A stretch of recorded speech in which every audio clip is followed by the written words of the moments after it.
Hello mga guys, welcome to my vlog. May bago tayo pong video. Pagtsatsagaan natin ayusin. May nagpaayos ng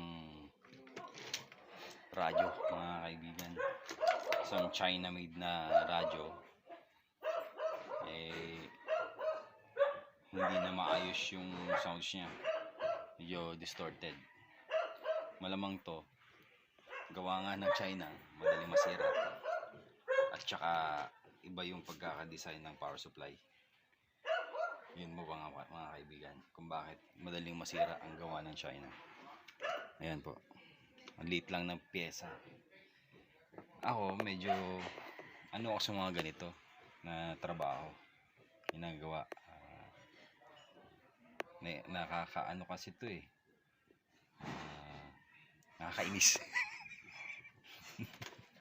Pero pinagtsatsagaan ko. Yun, gawa nga ng kailangan mo ring ayusin, trabaho.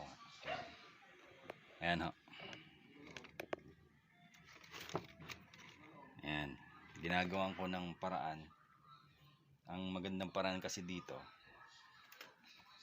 magpalit ulit ng transformer. Ito po, 220 ulit to 5 volts. Etong transformer na to, ang output nito 12 volts. Ngayon, para magawa nating ang supply kasi ng radyo na ganito 5 volts. Yun po ang kailangan. Ang paraan para hindi ho isa kasi itong mga ganitong radyo, ginagamitan siya ng capacitor na ganyan. Medyo delikado sa mga bata yan. Pag once na inahawakan nila yung pinaka ground, pwede silang makuryente.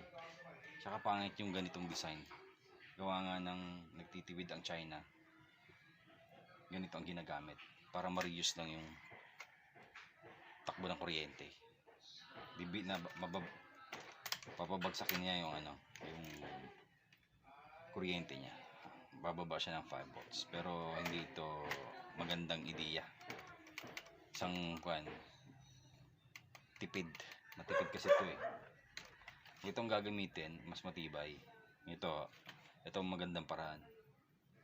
Ko-convert ko siya. Gagawin kong 5 volts. Kailangan ho ng kakahuyan. Yan ho. China board din to. Yan. Ang kailangan ko lang ay ito. Kailangan ko yan. Ito kasi importante. May value to ng medyo malabo kasi hindi makita.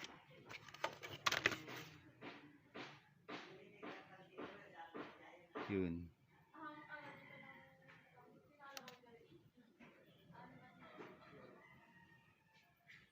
L7806. Ayan, pwede na to. Magsusupply siya ng 6 volts. Okay na rin yan. Po-convert natin. Ayusin ko lang yung camera.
na.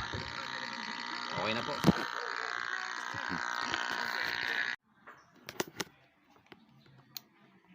Bigat, alakat ang susubli pa lang mga kabumbo, edi programa Bombo Hanay Pangaldaw, kadagiti amin Yan po mga guys, tapos ang ating inayos na radyo na pinag-work po natin sa transformer.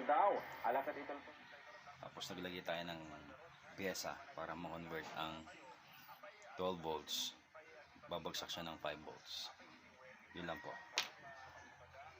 Okay na po siya. Salamat po sa panonood. Pa-subscribe na lang po mga kapatid. Like and subscribe. And share. Thank you.